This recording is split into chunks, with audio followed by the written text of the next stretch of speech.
Assalamualaikum warahmatullahi wabarakatuh. Waalaikumsalam warahmatullahi wabarakatuh. Alhamdulillah wassalatu wassalamu ala Rasulillah wa ala alihi wa ashabihi wa azwajihi wa dzurriyyatihi wa man tabi'a bil huda ila yaumil qiyamah. Tsumma ba'du. Alhamdulillahil alamin.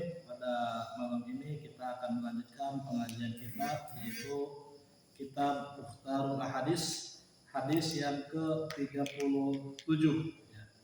Sebelumnya kita membahas hadis yang berkaitan dengan amalan-amalan yang dicintai oleh Allah SWT adalah amalannya Nabi Daud alaihissalam. Di mana Nabi Daud itu beliau suka melaksanakan puasa dan suka melaksanakan sholat qiyamul lail.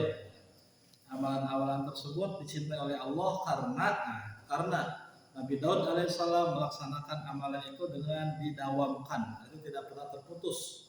Terus dilakukan selama hidup beliau, selama hidup Nabi Daud alaihissalam, sehingga karena itu menjadi amalan kebiasaan Nabi Daud, maka Allah pun mencintai terhadap amalan tersebut.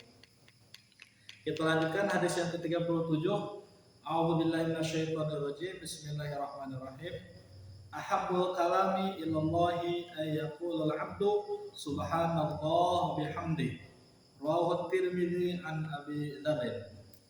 Ahabul kalam, ucapan yang paling dicintai. Kemarin ahabus sholat yang paling dicintai. Sekarang ahabul kalam, ucapan yang paling dicintai. Ilallahi, oleh Allah. Ayyaqulul abdu, agar seorang hamba mengucapkan subhanallah wa bihamdi, yaitu kalimat subhanallah wa bihamdih, maha suci Allah dengan pujiannya. Nah, ini adalah ucapan yang Allah Subhanahu wa taala cintai kepada kita ketika kita selalu mengucapkan kalimat tersebut, ya subhanallah bihamdi, subhanallah hil azim, astaghfirullah. Kalimatnya sederhana, kalimatnya sedikit, dan kalimatnya mudah untuk kita ucapkan. Tetapi kalimat ini belum tentu kita terbiasa mengucapkannya. Padahal kalau kita terbiasa mengucapkan kalimat ini, itu adalah merupakan ucapan yang paling dicintai oleh Allah Subhanahu wa taala. Subhanallah wa bihamdi, subhanallahil azim, astaghfirullah. Di sini hanya menyebutkan subhanallah bihamdi, subhanallah bihamdi, subhanallah wa bihamdi. Ini merupakan bentuk bahwa sesuatu yang dicintai oleh Allah tidak usah yang susah-susah. Sesuatu yang dicintai oleh Allah tidak usah yang berat-berat buat kita melakukannya atau mengucapkannya, atau sesuatu yang membuat kita sering melupakan di dalamnya, ya. Tetapi kalimat subhanallah wa bihamdi itu adalah merupakan kalimat yang mudah kita ucapkan, tetapi jarang di antara kita mengucapkannya. Kalimat yang mudah kita ucapkan, tetapi kita sering melalaikannya, itu mengucapkan subhanallah wa bihamdi, subhanallah wa bihamdi, subhanallah wa bihamdi. Kalau kita terbiasa, kalau kita terbiasa mengucapkan kalimat tersebut, itu adalah merupakan ucapan yang Allah Subhanahu wa taala cintai, ya, kepada kita yang selalu mengucapkannya, ya. Di dalam Al-Qur'an Allah Subhanahu wa taala menyebutkan Quran surat Quran surat Al-Hadid, ya. Alam ya'ni lil ladzina amanu an takhsha'a qulubuhum li dzikrillah. Ya. Alam yakni, tidaklah kalian memperhatikan, Allah Subhanahu wa taala masih tahu kepada kita. Alam yakni, tidaklah kalian memperhatikan. Alam yakni lil ladzina amanu, kepada mereka yang merasa beriman, kata Allah. Tidaklah kalian memperhatikan, padahal kalian merasa beriman kepada Allah. An takhsha'a qulubuhum, agar supaya hati-hati kita selalu merasa takut dengan Allah Subhanahu wa taala. Bagaimana supaya hati kita selalu takut dengan Allah Subhanahu wa taala? Bagaimana supaya hati kita selalu merasa diawasi oleh Subhanahu wa taala? Apa kata Allah? Antahsya qulubuhum li dzikrillah, kata Allah.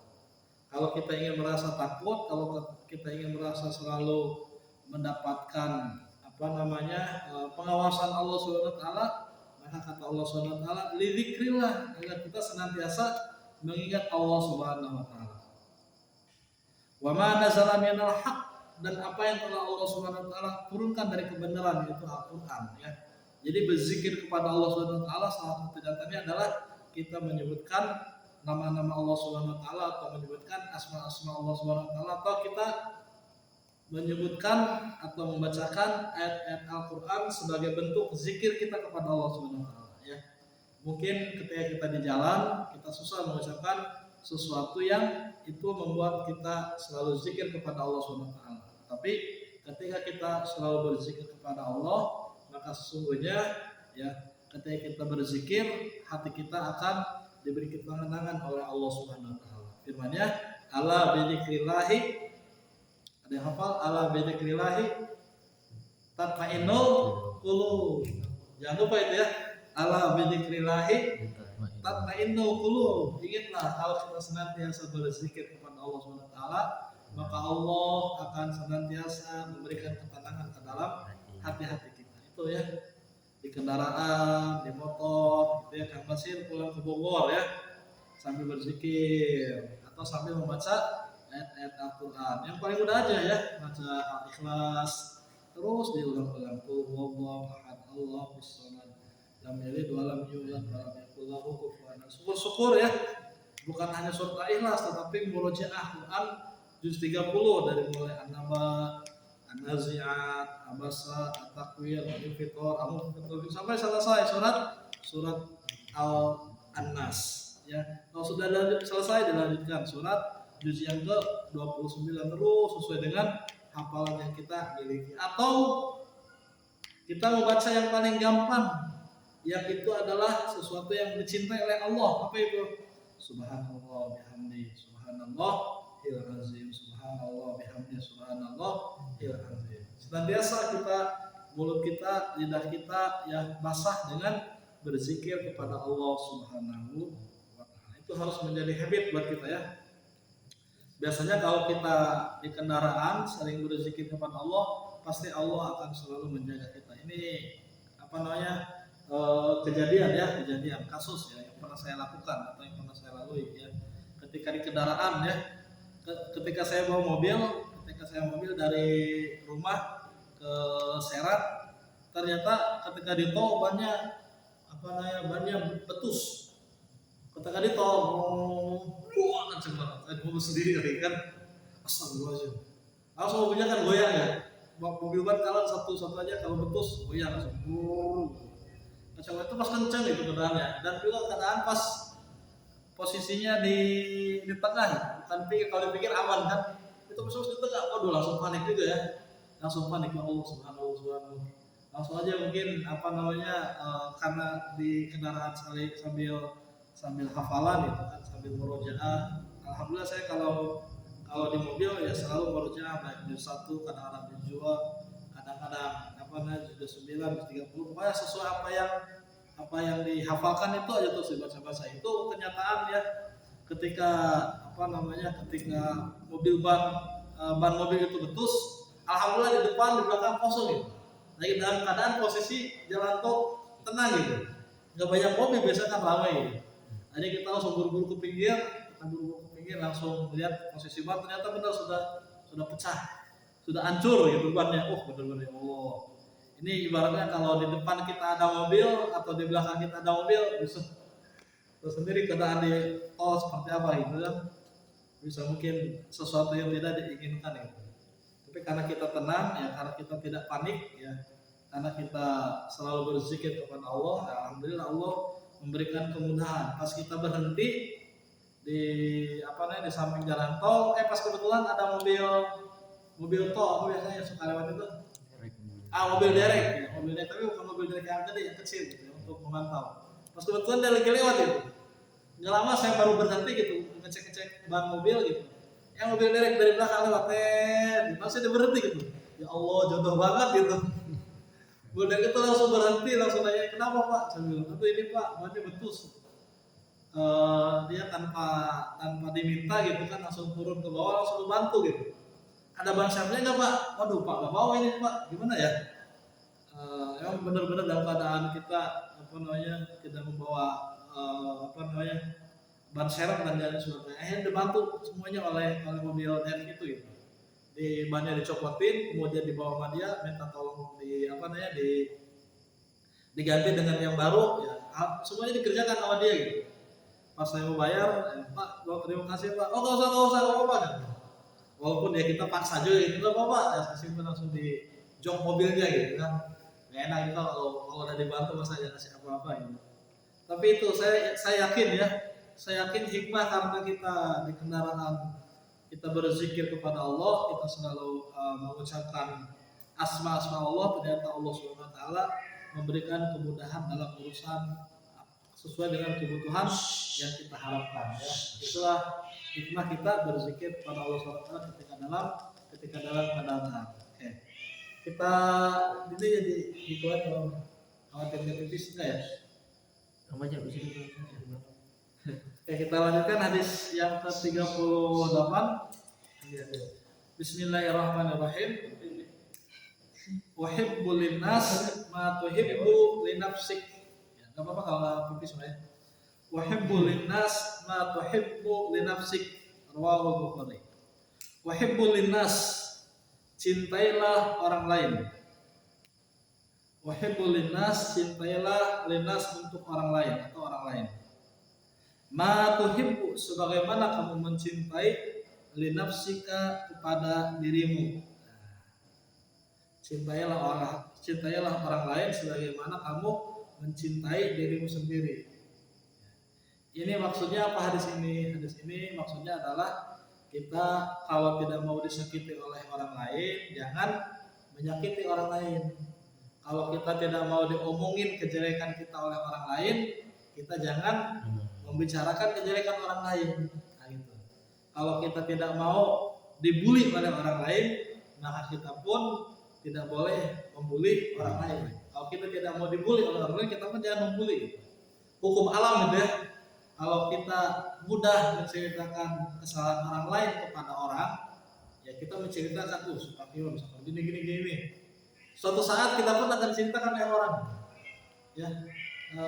Kalau kita terbiasa menyebutkan kesalahan-kesalahan orang di depan orang lain, apalagi ya terbiasa atau mungkin lepas kontrol mulut kita mengucapkan sesuatu yang membuat orang lain kemudian tersinggung. Suatu saat kita pun akan kena begitu. Itu hukum alam. Ya, ini pernah saya lalui waktu bimbingan kuliah. Ini ada seorang dosen pembimbing gitu, selalu membicarakan mahasiswa yang lain gitu. Ini. Saya yakin kalau saya nggak ada pasti saya pun dibicarakan oleh dosen ini gitu di depan orang lain. Ternyata benar gitu. Ketika ada teman saya bimbingan gitu, teman saya bimbing saya nggak ikut di situ gitu. Kemudian setelah bimbingan saya nanya, profesor itu nyeritain apa? Wah ente diceritain banyak sama dia. Wah kata saya benar nih. Gitu ya. Artinya ketika kita sering mendengarkan orang lain membicarakan kita gitu, maka ketika kita tidak bersama dengan dia, kita pun akan dibicarakan kepada orang lain. Apalagi kalau kita sendiri yang suka membicarakan kesalahan orang lain, maka suatu saat kesalahan kita pun akan dibicarakan oleh orang lain. Maka hukum alam akan seperti itu. Nah, akan lebih bagus kata Nabi SAW, cintailah orang lain sebagaimana kamu mencintai dirimu. Maksudnya apa? Jangan melakukan kesalahan atau jangan melakukan orang lain benci kepada kita, apalagi sampai orang lain kemudian merasa emosi, merasa marah, merasa tidak suka, merasa tidak senang dengan perilaku kita. Ya, kalau kita sendiri tidak mau dilakukan seperti itu. Kalau kita pernah melakukan hal seperti itu, maka jangan salah kalau seandainya ada orang lain pun melakukan perbuatan seperti apa yang kita lakukan kepada orang lain. Maka kata Nabi SAW, wahibbu linnas, cintailah orang lain. Ma tuhibbu li nafsika, sebagaimana kamu mencintai dirimu. Ya. Itu yang negatifnya kita menceritakan kesalahan orang lain kepada kita. Begitu juga ketika kita melakukan sesuatu yang positif kepada orang lain. Ya, begitu juga ketika kita melakukan perbuatan yang baik untuk orang lain. Maka suatu saat orang lain pun akan berbuat baik kepada kita. Contoh misalnya kita ngajak orang numpang motor kita, ya, ngajak orang apa namanya ngajak kebaikan lah. Contoh misalkan gini ya, ketika ada apa namanya ada orang mau kita sholatkan dalam keadaan sholat jenazah, ya.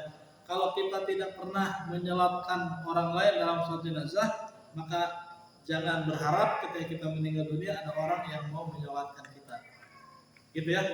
Kalau kita misalkan tidak mau berbuat baik kepada kalau kita berbuat baik kepada orang lain, pasti insya Allah suatu saat orang lain pun akan berbuat baik kepada kita.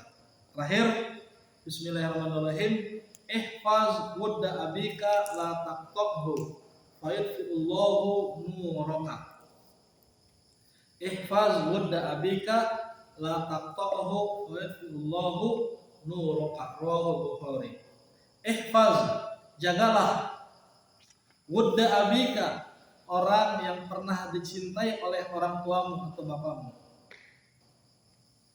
Ihfaz, jagalah, wudda abika, orang yang pernah dicintai atau dihormati oleh bapamu. La taqta'hu, jangan kamu putuskan. La taqta'hu, jangan kamu putuskan. Fayudfi'ullahu nuraka, maka Allah akan memadamkan.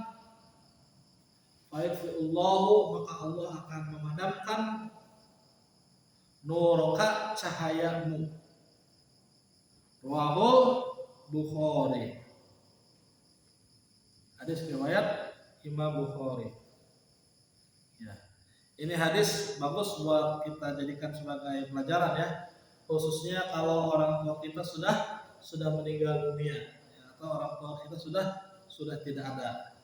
Kata Nabi SAW, orang tua kita pasti pernah punya hubungan baik dengan orang lain. Orang tua kita pasti pernah punya kerabat dengan orang lain atau punya saudara dengan orang lain. Kata Nabi SAW, ihfaz, jagalah itu. Jangan sampai ketika orang tua kita meninggal, kita sebagai anak-anaknya tidak melanjutkan silaturahminya, gitu. Tidak melanjutkan hubungan kekerabatan dengan orang-orang yang pernah kenal dengan orang tua kita, ya. Misalkan orang tua kita punya saudara yang ada di sini, orang tua kita punya saudara yang ada di sini dan sebagainya. Nah, biasanya nih ya, ketika orang tuanya sudah meninggal, anak-anaknya tidak lagi silaturahim, sehingga menyebabkan kemudian putuslah tali silaturahim atau kekeluargaan. Ini pernah kejadian, ya, di suatu daerah di wilayah Sulawesi, ya, Sulawesi Selatan, ya. Ketika ada dua orang anak, ya, anak kecil, laki-laki perempuan, itu adik kakak, laki-laki perempuan, kemudian ayah ibunya meninggal dunia, akhirnya seanaknya itu diasuh oleh orang lain. Tidak ada saudaranya yang memperkenalkan mereka siapa itu saudara mereka, itu anak kecil yang berdua. Ternyata ketika mereka dewasa, kemudian kuliah di tempat yang sama, yaitu di kampus UIN Makassar, mereka ketemu lagi. Ternyata mereka pacaran sampai menikah, gitu. Karena mereka tidak tahu bahwa itu adik dia, gitu. Karena itu adik dia, kemudian mereka sampai mau nikah. Ketika mau nikah, saudara-saudaranya baru ingat bahwa mereka itu dulu adalah adik kakak, gitu. Ketika mereka mau menikah, kemudian mereka diingatkan oleh saudara-saudaranya bahwa mereka adalah adik kakak yang tidak boleh menikah, adik kakak kandung. Ya, akhirnya ketika mereka akan menikah, baru mereka sadar bahwa mereka adalah saudara kandung, saudara dekat, dan akhirnya mereka tidak jadi menikah. Kenapa? Karena ternyata itu, ya, karena mereka tidak dikenalkan oleh orang tuanya, atau karena orang tuanya meninggal, oleh saudara-saudaranya, ya, bahwa mereka adalah adik kakak, dipisah jauh. Yang satu diasuh oleh keluarga ini, yang satu diasuh oleh keluarga ini, tidak lagi ketemu, gitu. Tidak lagi mereka silaturahim, tidak lagi mereka saling tegur sapa, gitu. Bukan zaman sekarang, ya. Kalau zaman sekarang ada Facebook, ada foto, dan sebagainya, gampang, gitu. Ini zaman sebelum-sebelumnya, gitu. Sebelum zaman modern, sebelum zaman sekarang, gitu. Akhirnya mereka sampai mau nikah, gitu. Sampai mereka saling mencintai satu sama lain, sampai mereka benar-benar serius, gitu, ingin lebih dalam hubungan mereka. Ketika bahwa mereka menikah, terus keluarganya baru tahu bahwa mereka adalah adik kakak. Akhirnya tidak jadi pernikahan mereka dan mereka semuanya saling merangkul, saling mengingatkan satu sama lain bahwa memang mereka adalah saudara kandung dan saudara dekat. Nah, oleh karena hadis ini mengatakan, hadis ini menjelaskan kepada kita orang-orang yang pernah dicintai oleh orang tua kita, orang-orang yang pernah menjadi kerabat dengan orang tua kita, jangan sampai kita putus silaturahim dengan mereka. Kenapa demikian? Kata Rasulullah SAW, "Fayutfi'ullahu nuraka", maka Allah akan memadamkan cahaya Islam. Maka Allah akan memadamkan cahaya keimanan. Kenapa? Karena kita jarang silaturahim, padahal orang-orang tersebut adalah orang-orang yang pernah dekat dengan orang tua kita. Wallahu a'lam bishawab. Ada pertanyaan? Tidak ada? Tidak ada, cukup ya kalau tidak ada. Mudah-mudahan ada manfaatnya. Kita akhiri dengan baca kafaratul majelis. Subhanakallahumma rabbana wa bihamdika asyhadu an la ilaha illa anta astaghfiruka wa atubu ilaik. Wassalamualaikum warahmatullahi wabarakatuh. Waalaikumsalam.